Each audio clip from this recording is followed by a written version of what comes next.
नमस्कार साथियों, मैं अर्पिता शर्मा आपकी इंग्लिश टीचर और स्टूडेंट्स हम पढ़ने वाले हैं आपकी बुक फर्स्ट फ्लाइट के 6 चैप्टर की पोम जिसका नाम है फॉग। तो चलिए जानते हैं आप इस पोम में पढ़ने क्या वाले हैं। तो स्टूडेंट्स, फॉग का मतलब होता है कोहरा, और जो आपका कोहरा है वो कैसा है, एकदम कैट की तरह है। अब कैट के, बिल्ली के कितने पैर होते हैं? 4 पैर होते हैं, और उसी तरीके से आपका जो फॉग है, जो कोहरा है, उसके भी 4 पैर है। अब चलिए जानते हैं स्टूडेंट्स कि इस पोम को पढ़ने के बाद आप कौन कौन सी कॉम्पिटेंसी डेवलप कर लेंगे, यानी कि क्या क्या चीजें आप सीखेंगे। तो स्टूडेंट्स, आप सीखेंगे सिंबोलिज्म और पर्सोनिफिकेशन के बारे में। सिंबोलिज्म यानी होता है प्रतीकवाद, और पर्सोनिफिकेशन यानी होता है मानवीकरण। इन दोनों को ही जब आप पोम पढ़ेंगे तो आप और अच्छे से समझ पाएंगे। तो चलिए फटाफट से पोम को शुरू करने से पहले जानेंगे उनके राइटर के बारे में। आपके जो इस पोम के राइटर या पोएट हैं वो हैं कार्ल ऑगस्ट सैंडबर्ग, जिनका बर्थ स्टूडेंट जनवरी 6, 1878 को हुआ था, और जिनकी डेथ जुलाई 22, 1967 को हुई थी। ये एक अमेरिकन पोएट है, बायोग्राफर हैं, बायोग्राफीज लिखते हैं, और जर्नलिस्ट और एडिटर थे। इनको स्टूडेंट संयुक्त राज्य का एक बहुत ही बड़ा जो प्राइज होता है, पुरस्कार होता है, पुलिट्जर, वो मिला है। ये उनको मिलता है जिन्होंने साहित्य में या संगीत रचना में या पत्रकारिता में बहुत सारी उपलब्धियां हासिल की हो।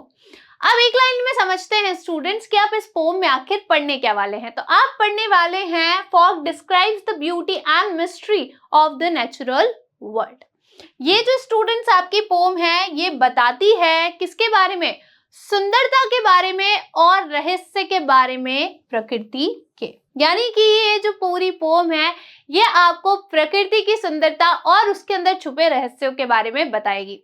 बहुत ही छोटी सी पोम है, फटाफट से इसको पढ़ते हैं और समझते हैं। देखिए पोएट क्या कहते हैं, the fog comes on little cat feet, it sits looking over harbor and city on silent haunches and then moves on।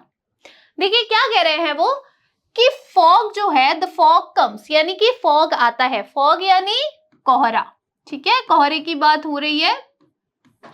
तो कोहरा आता है, कैसे आता है? एक बिल्ली जिस तरीके से आती है ना, बिल्ली कैसे आती है? चुपचाप आती है।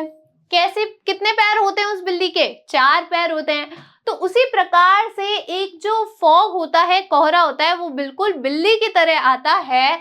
It sits looking over harbour and city on silent haunches and then moves on. और वह चुपचाप क्या करता है? देखता रहता है। कहाँ पे? यानी कि इस तरीके से बंदरगाह के ऊपर बैठ जाता है और वहां से चुपचाप आता है और चुपचाप बैठकर देखता रहता है। कैसे बैठता है? घुटने मोड़कर बैठता है, और कुछ समय बाद आगे चला जाता है। Then moves on, और कुछ समय बाद वो आगे चला जाता है। अब ये इतनी सी आपकी पोम थी। अब समझते हैं पोएट कहना क्या चाह रहे हैं। देखिए वो बता रहे हैं कि फॉग कैसा होता है, एकदम एक बिल्ली जैसा होता है। तो बिल्ली कैसी होती है? बिल्ली एकदम चुपचाप आती है, शांति से। क्या बिल्ली शोर करके आती है? नहीं। कभी आपके घर में आएगी तो आपको पता भी नहीं पड़ेगा जब तक उससे कोई बर्तन ना गिर जाए, है ना, दूध का, तब तक पता नहीं चलता कि घर में क्या आई है, बिल्ली आई है। कभी आपने कैट को दीवार पे चलते हुए भी देखा होगा, तो भी पता ही नहीं चलता है, वो बिल्कुल आवाज नहीं करती है। और कैसे बैठती है? घुटने मोड़कर बैठ जाती है। तो उसी प्रकार से क्या किया गया है, फॉग के बारे में, कोहरे के बारे में बताया गया है। नेचर जो है स्टूडेंट्स, जो हमारी प्रकृति है, उसके बारे में बताया गया है, उसके रहस्य के बारे में बताया गया है। और ये रहस्य कैसे है? हमें नहीं पता कि जो फॉग है स्टूडेंट्स वो कहाँ से आता है, कैसे आता है, कब आता है, और कब एकदम से चला भी जाता है। उसका ना तो हमको अराइवल, आने का टाइम पता चलता है, ना उसके आने की हमको आहट होती है, ना ही उसके जाने की हमें आहट होती है। जब हम देखते हैं तो हमें पता चलता है कि ठीक है कोहरा आया है, लेकिन जब वो आ रहा होता है तब हमें बिल्कुल भी पता नहीं चलता है, ठीक है। तो उसी प्रकार से, जिस प्रकार से एक बिल्ली होती है जो चुपचाप शांति से आती है, चुपचाप शांति से चली जाती है बिना कोई आवाज किए, उसी प्रकार से आपका कोहरा होता है जो कि बिल्कुल चुपचाप आता है और बिल्कुल चुपचाप चला जाता है। और कहाँ बैठता है वो? एक बंदरगाह के बारे में बताया है कि एक बंदरगाह के ऊपर बैठा है। अब कोहरा है, कहीं भी आ सकता है, ठीक है। तो यहाँ पर कहाँ बताया गया है, बंदरगाह है, वहां पर वो जो फॉग है वो बैठा है, घुटने मोड़कर बैठा है, जिस प्रकार से एक बिल्ली बैठी होती है। अब इस पूरी पोम से जो पोएट है वो कहना क्या चाहते हैं, जो हम पढ़कर भी आए थे स्टूडेंट्स, कि इस पूरी पोम से आपके जो पोएट है वो क्या बता रहे हैं, ब्यूटी बता रहे हैं और मिस्ट्री बता रहे हैं। किसकी मिस्ट्री बता रहे हैं, नेचर की। आपको पता नहीं चलता है कि नेचर में क्या क्या गतियां होती रहती हैं। जैसे हवा है, तो हवा क्या हमें सुनाई देती है, क्या हमें दिखती है, नहीं दिखती है, लेकिन फिर भी वो हवा में रहती है, आसमान में रहती है, हमारे आसपास रहती है। तो वो भी क्या है, एक जो नेचर है, प्रकृति है, उसकी मिस्ट्री है कि हमें हवा दिख नहीं रही है लेकिन वो है जरूर, ठीक है, उसकी ब्यूटी है। तो इसी प्रकार से कोहरा भी क्या है, आपका जो प्रकृति है, आपकी जो प्रकृति है उसकी क्या है, ब्यूटी है, उसकी सुंदरता है और उसकी मिस्ट्री है। तो यहाँ पर स्टूडेंट्स पोएट ने क्या किया है, आपको फॉग के रूप में प्रतीक दिया है, किसका, ब्यूटी का और मिस्ट्री का, प्रकृति की, ठीक है। तो यहाँ पे आपको समझ में आया कि सिंबोलिज्म है। और देखिए कि क्या जो फॉग होता है उसके 4 पैर होते हैं, नहीं। तो यहाँ पर उसका कंपैरिजन, उसकी जो तुलना है, या फिर ये मान लीजिए उसका जो प्रतीक है वो किसको बनाया गया है, एकदम बिल्ली को बनाया गया है। तो यहाँ पे स्टूडेंट्स क्या किया गया है, आपका जो फॉग है उसका क्या किया गया है, पर्सोनिफिकेशन किया गया है। किया गया है कि नहीं किया गया है, बिल्कुल किया गया है, क्योंकि फॉग के जो कोहरा है उसके 4 पैर नहीं होते हैं लेकिन बिल्ली के होते हैं, और आपको यही इसके अंदर बताया गया है। चलिए हार्डवर्ड रिवाइज करते हैं। हार्बर यानी बंदरगाह, हॉन्चेस यानी घुटने मोड़कर बैठना। अब स्टूडेंट समझते हैं कि हमने इस पोम से क्या सीखा है, यानी कि हमारा लर्निंग आउटकम क्या है।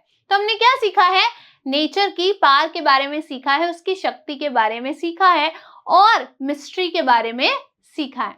नेचर की पावर कैसे, कि हमें दिखती नहीं है बहुत सारी चीजें लेकिन उसके अंदर होती रहती हैं। अब स्टूडेंट्स करेंगे कुछ असेसमेंट क्वेश्चन जिनको डिस्कस करेंगे और उनका सही आंसर निकालेंगे। तो पहला सवाल देखिए, name the poet of the pome fog. आपकी ये जो पोम है स्टूडेंट्स फॉग, उसके पोएट का नाम क्या है। वेरी सिंपल, आपके ऑप्शन है, option A Carl Sandburg, B Robert Frost, C क्रेलन वेल्स, डी वॉल्ट विटमैन। तो हमने अभी अभी ही पढ़ा कि आपकी इस पोम के पोएट कौन है, कार्ल सैंडबर्ग है। ऑप्शन ए आपका करेक्ट आंसर हो जाएगा। नेक्स्ट क्वेश्चन देखेंगे, how does the fog arrive and depart. जो फॉग है स्टूडेंट, जो कोहरा है, वो किस प्रकार आता है और किस प्रकार चला जाता है। आपके ऑप्शंस हैं, option A by announcing its arrival, कि वह अनाउंस करता है, वह घोषणा करता है अपने आने की। ऑप्शन बी साइलेंटली, चुपचाप आता है। ऑप्शन सी लाउडली, बहुत जोर से आवाज करके आता है। या फिर option D both A 1 and 3, कि ए भी है और सी भी है। तो हमें पता है फॉग का कंपैरिजन किसके साथ है, कैट के साथ है। और कैट कैसे आती है, बिल्कुल चुपचाप आती है। तो फॉग भी बिल्कुल कैसे आता है, चुपचाप आता है, साइलेंटली आता है। ऑप्शन बी आपका क्या हो जाएगा, करेक्ट आंसर हो जाएगा। नेक्स्ट क्वेश्चन देखेंगे, what is the rhyme scheme of the pome. इस पोम के स्टूडेंट राइम स्कीम क्या है। तो हमने देखा कि ये जो पोम है बहुत छोटी सी है और इसकी कोई भी राइम स्कीम नहीं है। ऑप्शन डी आपका क्या हो जाएगा, करेक्ट आंसर हो जाएगा। नेक्स्ट क्वेश्चन देखेंगे, what has been personified in the poem. इस पोम के अंदर, इस कविता के अंदर स्टूडेंट्स किसका मानवीकरण किया गया है। आपके ऑप्शंस है, option A fog, B city, C cat, D harbour.